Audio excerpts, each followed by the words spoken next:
For centuries, history spoke with only one voice. That voice belonged to kings, generals, and the powerful.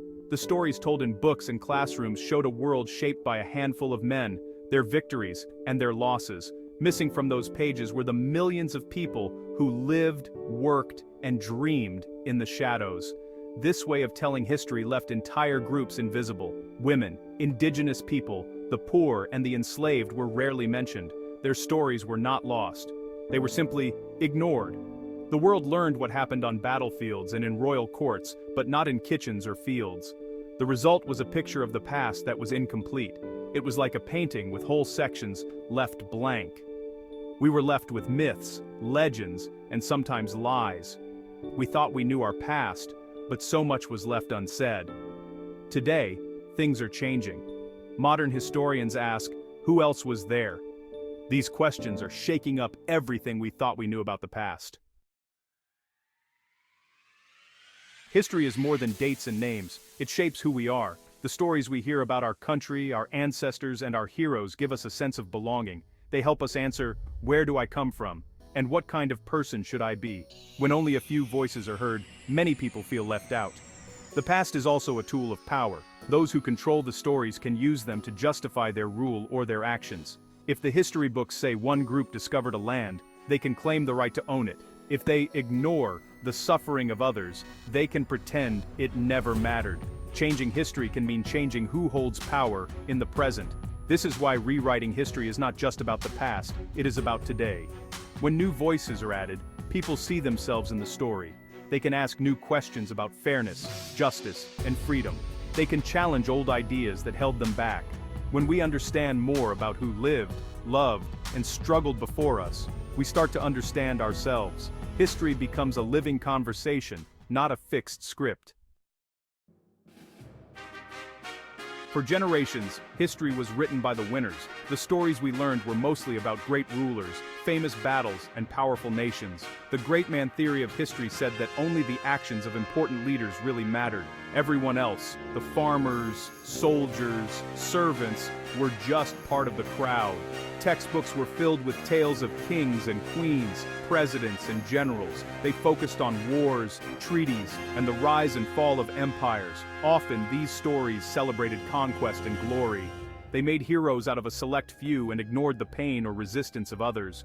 This approach gave us a simple story: good versus evil, us versus them. Progress marched forward because of a few gifted men. The rest of humanity seemed almost invisible, but this way of telling history left out the everyday lives that shaped our world. It missed the voices of those who cleaned the palaces, grew the food, or fought the wars, but never made the headlines.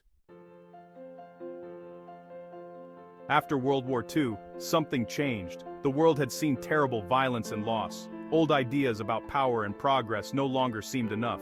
Historians began to look for new answers. They asked, what about the people who never made it into the old books? A new wave of scholarship began. Historians started studying ordinary people, not just leaders. Social history was born. It looked at workers, women, and minorities. Oral history became popular. Instead of just reading old documents, historians listened to people tell their own stories. Post-colonial history also took off. Scholars from Africa, Asia, and the Americas wrote about their own experiences under colonial rule. They challenged the old stories written by the colonizers. They showed how empires shaped the world in ways that were painful and complex. This shift was about more than just new facts. It was about changing the questions we ask about the past, and who gets to answer them. Modern historians use so many new tools to uncover the past. Social historians, for example, look at census records, diaries, and letters. They study the lives of people who left no monuments, but whose actions really mattered. Oral historians record the memories of those who were ignored before. They sit with elders and listen to their voices. And, digital technology has changed everything. These days, old newspapers, photos, and government records are scanned and posted online.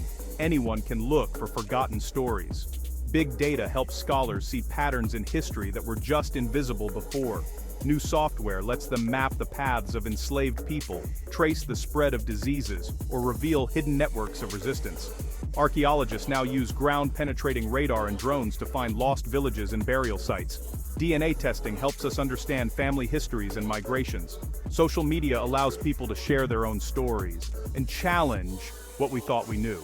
These new methods break down barriers. They let more people take part in telling history and make it harder for any one group to control the story. Focusing on ordinary people really changes our understanding of the past. For example, studying enslaved individuals has revealed stories of survival and resistance. We learn not just about suffering, but about courage and family. Indigenous histories show how native communities shaped the land and fought to keep their cultures alive. Women's stories, long hidden, are now central. Researchers have found letters, diaries, and court records that show how women led protests, ran businesses, and kept families together in hard times. The daily lives of workers, how they organized unions, cooked meals, or taught children, are now seen as key to understanding history.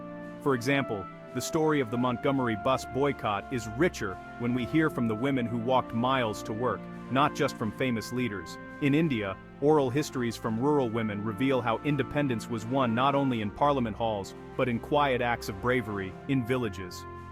By looking beyond the headlines, we see a world made by many hands, not just a few. When historians listen to new voices, they uncover powerful stories. These stories help us see history through the eyes of those who lived it. In the American South, the memories of formerly enslaved people were recorded in the 1930s.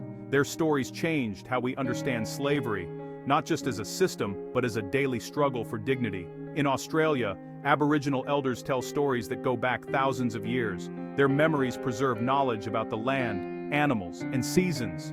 These oral traditions are now recognized as crucial parts of their country's history. Sometimes, small details change everything. A letter written by a factory worker in England describes life during the Industrial Revolution. Her words show the cost of progress.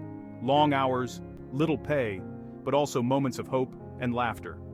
In Vietnam, local villagers' stories reveal the war's impact on families, not just armies. These stories do not replace old history. They add to it, making the past fuller, richer, and more honest. Rewriting history has real effects. Textbooks are changing. They now include stories of people once ignored. School children learn about indigenous leaders, women, workers, and immigrants. Statues that honored only conquerors are being debated. Some are removed. Others are given new plaques that tell the full story. These changes are not always easy. People argue about what should be remembered and what should be forgotten. Some worry that new history threatens old traditions. Others say it brings us closer to the truth. What matters is that history is not fixed. It is a conversation between the past and the present. We are always learning more, always asking new questions. This helps us build a more just and inclusive society.